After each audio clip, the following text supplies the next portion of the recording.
We're going to be talking about white or Caucasian women. I was pretty terrible with women. I worked a lot on becoming more attractive in my 20s. And prior to my 20s, actually, I was primarily into Asian women. But in my 20s, I started to really branch out and I was into dating, women that weren't Asian and that included white women. I was a little bit of a late bloomer. My first girlfriend, when I was like 24-ish, she was actually white. So throughout time, I started to date more white girls as I worked on my attractiveness and just worked on my personal development. But eventually, I started to think about why am I focusing exclusively on non-Asian women, including white women? Like, what was driving that? And there's a lot of thoughts I do want to share on today's video and podcast with you all. Well, and before we move on to, I'll kind of play a little bit of host here. Maybe we can also talk about how, because you were dating, I guess most of us as Asian men, we naturally were around other Asians growing up. Hmm. Well, at least us here in Southern California were. I don't know that A lot. Yeah. maybe maybe people watching from other states that didn't grow up around a lot of Asians. Jeremy and I, we grew up here around Orange County, LA. There were a lot of other Asian Americans, and so we were surrounded by it. So I think that influenced the kind of people that we were with, the kind of women that we saw and we were Mhm. around, our cliques, our groups, growing up in junior high, high school, middle school. Yeah. And so you probably naturally dated a lot of Asian women, right? Yeah, I was definitely interested. Like, I didn't date as much in high school because I was a typical Asian guy who was studying all the time, had strict parents, but I mean, I was just solely into Asian women, like in middle school and high school, even like early part of college, because actually the high school I went to, the middle school I went to, it was around 70 to 80% Asian. So naturally, that kind of shaped my initial tastes. Yeah. And I think maybe now I'm just thinking about it, something that probably would interest, at least for me, if I were just starting out. You just mentioned at 24 years old, you had your first white girlfriend. I mean, how did you?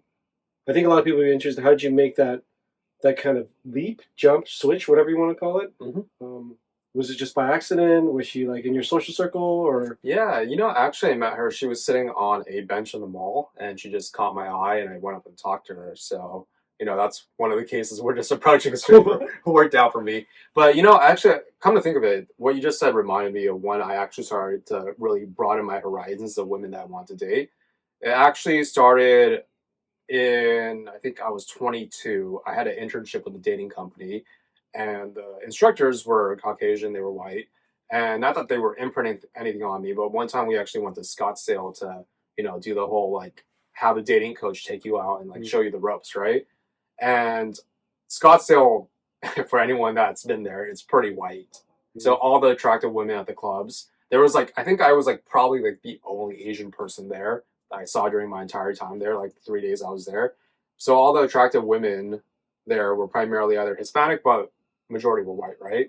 And I think something just like flipped in my head, like, oh, there's a lot more attractive women who are not only Asian, right? And because I saw so many like hot blondes and brunettes, I was just, I guess that kind of just influenced me, right? And then I started to think like, I didn't consciously think it, but LA is pretty diverse. So from then on, I think I was just more curious about dating outside my race. Mm. I still found Asian women attractive. I was still going to like the Asian clubs in LA and all that good stuff. But from then on, I think that's kind of what started my interest in different races. Yeah, interesting. I didn't know that about you, man. That it started in Scottsdale, Yeah, I mean, Arizona. it literally just reminded me of that. I was like, oh yeah, that probably was like a little bit of a formative weekend in Yeah, terms of like pushing me towards that. because isn't Scottsdale, Arizona? I mean, Arizona University is known as like one of the hottest, The the most party. beautiful, hottest girls. It was rated in like some magazine, I think way back. I think I saw. Probably, but there's definitely a lot of white girls there, and I'm sure there were a fair amount of like young professionals and college women at the bars on the weekend that I Yeah, went. So, yeah, I think that kind of plays a role, and that was kind of, I guess, maybe the catalyst. yeah. And I mean, I'm also going to comment on my story in just a bit. But before we move on, um, I mean, do you mind commenting on? I think for some of the viewers out there, they might say, well, there are also a bunch of other races out there. I mean, we're Hmm. in Southern California. There's Hispanic, there are African American, there are Indian. Hmm. Like, how come?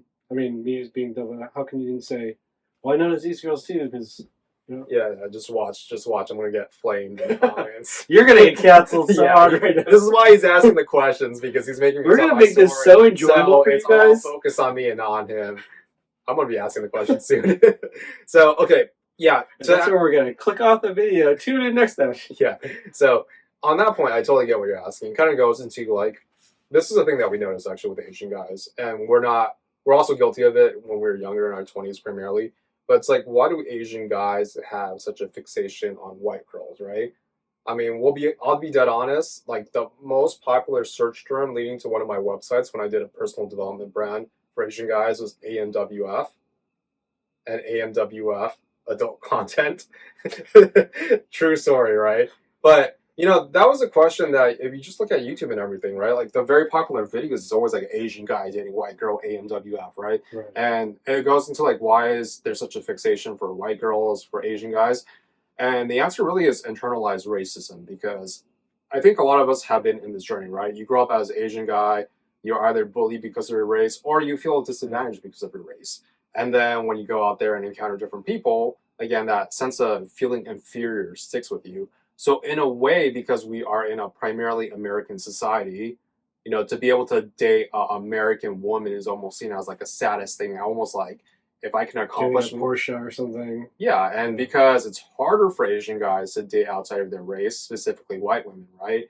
It's almost like, because it's even more disadvantaged for me, and I can get a woman like that despite all the disadvantages. It's very validating, especially if you grow up with like a lot of emotional wounds around your race and feeling inferior. And also, let's be honest, like Asian like parent upbringings, right? Like it's very strict in general, so they're not very good at fostering a healthy self-esteem. So I think this is why a lot of Asian guys chase the whole white girl thing. I mean, let's be honest, like you see it on Facebook, on Instagram, that shit like really sells, right? You have the Asian dating coaches that post pictures of themselves with like hot white girls, right? Because it's almost like True story, by the way. you could be like me, and for a one time 30-day only offer, right? For $9.99, you can learn all the secrets I have. And I think for a lot of guys, it comes down to this. As Asian guys, we have some trauma or PTSD, or we have a complex around growing up Asian in American society. So this is almost like a way of Asian guys trying to like reclaim their power. Yeah. And a lot of Asian guys will lie to themselves. They'll say things like, oh no, I just genuinely find them attractive, which is partially true. But when we see an Asian guy that only dates white girls, and coming from a person that briefly had that phase, there's more at play there. And it's kind of like, bro, don't kid yourself. Like, there's something there. Yeah. Like, why? There's plenty of beautiful Hispanic women, plenty of beautiful mixed women, South Asian women, Black women, Asian women, not only white women. So that's kind of what I think drives it. But, there's a lot of layers to that. Right. And that's one of the reasons why we want to start this podcast, right? Because growing up as an Asian American in California, it wasn't like, it was obviously a very different experience than if we grew up in like Taiwan or Japan. Mm-hmm. There were some identity issues being in this environment that we sometimes didn't even realize that we had. And we kind of wanted to create this podcast. We were debating over whether even to do it for the longest time, for years now. And we're authentic Asians still at our roots with these slippers that I have on here. Yeah, I'm not wearing shoes right now. Yeah, but which brings me to my experience. I'll tell a little my story. Similar to Jeremy, and maybe a lot of you guys listening out there, I think Jeremy already knows some of my story. I was kind of a nerdy kid growing up, and thinking back in even middle school and high school, let's just say that Asian kids, Asian boys, weren't exactly known as the coolest. And I think a lot of kids struggle to be cool when you're young, but like don't really see that many Asian kids being cool. And like as I got when I went to high school, I remember there were some cooler Asian kids. But the thing was, I went to like a college preparatory like a semi-private school. So it was kind of nerdy already. We had uniforms and all that. But even still within there, Asians had a more higher population because like at UCLA and at Berkeley, there's a lot more Asians. Of course. So there's like a more probability of having cooler Asian kids. But still, I never really felt like I was one of those kids, and I wasn't exactly tall either, or extremely buff or huge, or built extremely handsome. Um, so my confidence was waning, and on top of that, I also had like horrific acne that lasted for years, which you know about. Yep. And so I had my typical teenage battles, but on top of that, it was further amplified by being Asian, I think. Because, like you mentioned earlier, uh, a lot of the subconscious programming that I think goes on. And I think with the whole 2020 lockdown, a lot of this has come to light, right? The whole Black Lives Matter, Stop Asian Hate. Like a lot of people are like, oh, like racism does exist. Look at that. And a lot of the minorities are like, yeah, dude, it's been going on forever. Mm-hmm. Like, yes. Anyway, so I was in the same cliques, except different. Jerry and I didn't know each other then, No. but grew up with a lot of Asian friends and dated a lot of Asian girls. Uh, I wouldn't say a lot, but I tried to have girlfriends here and there. I tried to put myself out there. Um, had some self-esteem, some really bad self-esteem issues that we can talk about in another video and how Yep. I experienced that and overcame that. But for me, yours was 24. You said, right? Yeah, I think I was 24 around that time. Yeah, 24. Mine, um, my first experience dating outside my race was probably 25 or 26. And I wouldn't even really consider, I mean, sort of, I guess. She technically was mixed. Mm-hmm. She was German and Japanese. So Hapa. She was a Hapa, right? And was Hapa stand for those? I don't even know. It just means half Asian, half Half white. Asian, Pacific, something. I don't know. Yeah. Yeah, man. Maybe you guys can comment below. We need to get educated on our Asian terminology. These ignorant Yeah, people. I know. Anyone can start a podcast nowadays. Jeez. Just have to be Asian. Yeah. And wear slippers. And yeah, so she was Hapa, and I remember. You know what? It's kind of sad to say. And since then, I think our psyches have really changed because it's kind of amazing looking back. But I remember one day we were hanging out and spending time together, and I remember like the room lights were kind of dimmed, and we were in my room, and like I had to use the restroom because we had been like laying down and talking and like giggling. You guys were just talking. We were right? just holding talking, hands and talking, holding hands, reciting Yeah, poetry. we're in our mid-20s. We're mid-20s, right? So Yeah, we're reciting completely- poetry. Completely innocent. Yeah. Nothing happened. Just like doing little airplanes with some ice cream.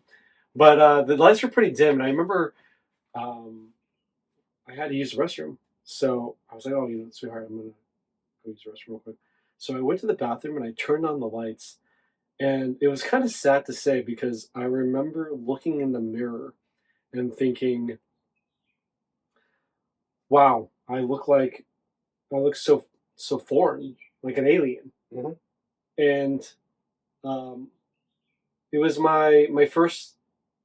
It's just kind of interesting to think about the unconscious or subconscious, um, like you said, the like what you call it? I mean, it's self-hate in a way, Yeah. kind of like you're judging Internalized yourself. racism a little bit, yeah. Yeah, like, oh, you look foreign, but that was a face that you grew up with all Right. your life. Right, exactly. And because she had more European features because she was mixed, Mm-hmm. it almost felt like, I hate to say this because I don't agree with it now and I see things very differently now, that she was more quote unquote Good normal looking. or good Yeah. looking, Yeah. right?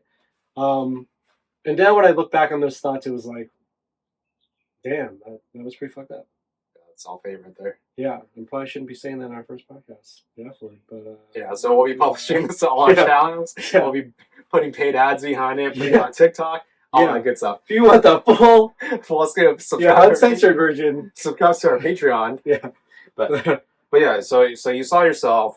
It's almost like you looked at yourself. You're like, man, I look Asian, or like I look weird, right? Because Yeah. I'm Asian, and that was a period where you dated someone that was half white, and how did this story continue? Because obviously it was a journey. It's not like it just stopped there.